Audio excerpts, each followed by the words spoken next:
Madame, mademoiselle, monsieur, bonjour et bienvenue dans le studio Catobel où je suis aujourd'hui heureux d'accueillir Jean-Jacques Duré qui est directeur de rédaction des médias catholiques. Jean-Jacques Duré, bonjour. Bonjour.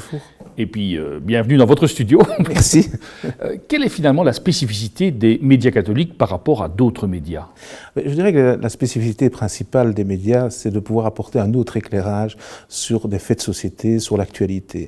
On a appelé ça regard chrétien. Aujourd'hui, on a vraiment je dirais une approche de traiter certains sujets à la lumière de l'Évangile, en rappelant aussi un certain nombre de choses, et je crois que c'est très important. On le voit par exemple dans la crise des réfugiés.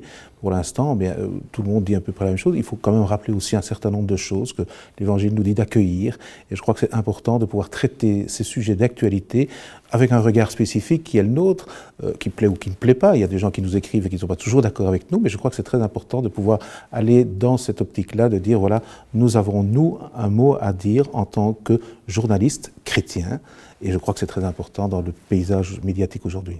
Et les médias catholiques, ils se déclinent sous divers médias ? Oui, alors ils se déclinent bien sûr avec d'abord un hebdomadaire qui s'appelle Dimanche, qui est le plus vieux support, si on peut dire, des médias catholiques. Puis il y a la télévision et la radio avec des émissions que nous faisons qui sont diffusées sur les antennes de la RTBF. Nous avons la retransmission aussi des messes radio-TV, qui est de notre responsabilité, en tout cas dans le contenu pastoral.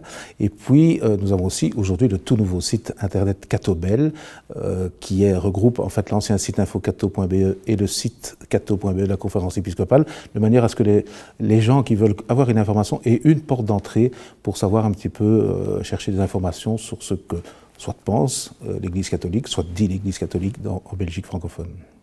Il y a une ligne éditoriale précise. Est-ce que vous êtes la voix du parti ou bien est-ce que c'est une ligne qui, quelque part, tient compte de la liberté évangélique à laquelle vous êtes appelé ? Non, je pense que heureusement, c'est pas la voix du parti, et je pense que ça, on doit remercier et notre conseil d'administration et les évêques. Nous avons une charte éditoriale qui est très claire. Nous travaillons bien sûr en toute loyauté vis-à-vis de l'Église, mais ça, c'est tout à fait logique, comme n'importe quel journaliste travaillera en loyauté vis-à-vis de son patron. Mais nous sommes aussi, très clairement, il est indiqué dans cette charte que nous travaillons en toute indépendance, et nous traitons des sujets qui sont parfois difficiles pour l'Église, mais je pense que moi, en 4 ans, presque 4 ans maintenant à la direction des médias, de la rédaction, je n'ai jamais eu quelqu'un qui m'a appelé pour dire vous ne pouvez pas parler de ça. Et ça, je crois que c'est vraiment quelque chose dont il faut se féliciter et remercier vraiment et les évêques et les responsables de l'Église, de dire voilà, ils font leur travail. Alors, je pense que ça se fait dans une bonne entente, dans une bonne discussion franche, et donc c'est très enrichissant pour tout le monde. Vous parlez des différents médias, vous les avez déclinés. Il y a aussi aujourd'hui ce studio Catobel. Comment est-ce que vous allez l'exploiter, l'utiliser pour le rendre effectivement attrayant pour les gens qui viennent sur le site Catobel? Alors je dirais que la force, justement, notre force par rapport à d'autres groupes médiatiques, si je peux appeler le mot groupe, c'est justement d'avoir ces différents supports parce que ça nous permet une transversalité dans le traitement de l'actualité ou de l'information. Donc ça veut dire que nous pouvons décliner un sujet sous différentes sortes, de l'analyse dans le journal Dimanche, du factuel peut-être sur le site Catobel et dans les émissions Catobel TV comme on fait maintenant, eh bien nous allons pouvoir donner davantage la réflexion, donner la parole à des gens qui ont des choses à dire, comme elles le disent déjà d'ailleurs en radio, et nous avons un partenariat avec la radio RCF, il faut le rappeler.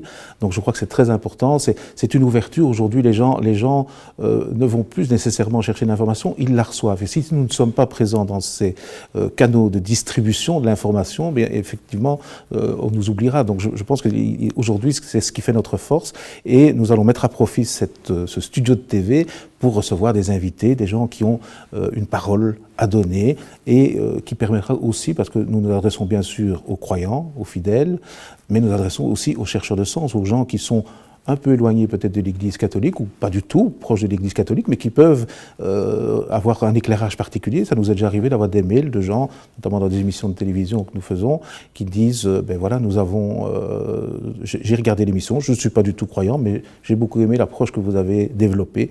Et donc voilà, ça je pense que si nous parvenons à ça, nous avons touché et nous avons gagné.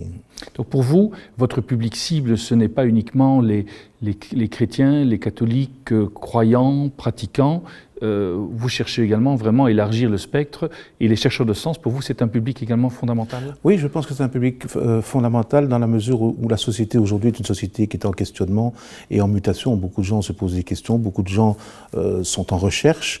Alors on va parfois les chercher là où si on avait l'Évangile ou si on l'avait connu ou si on l'avait approfondi, on pourrait y trouver des réponses.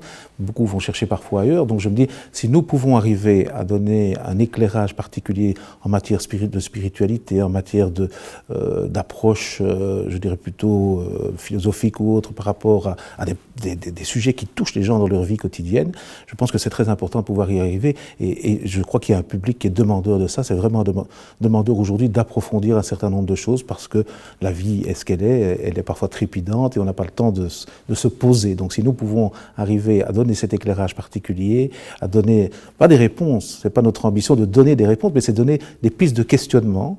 Et peut-être qu'en approfondissant, ces gens arriveront à avoir les réponses qu'ils attendent et ça, je crois que c'est très important. Merci Jean-Jacques Duret d'avoir pris le temps de nous présenter un petit peu les médias catholiques aujourd'hui avec ces nouveautés, puis aussi la manière dont vous envisagez la ligne éditoriale en tant que directeur de rédaction de ces médias. Nous arrivons au terme de cette rencontre. Merci d'être resté avec nous. Je vous souhaite à chacune et chacun d'entre vous une excellente journée.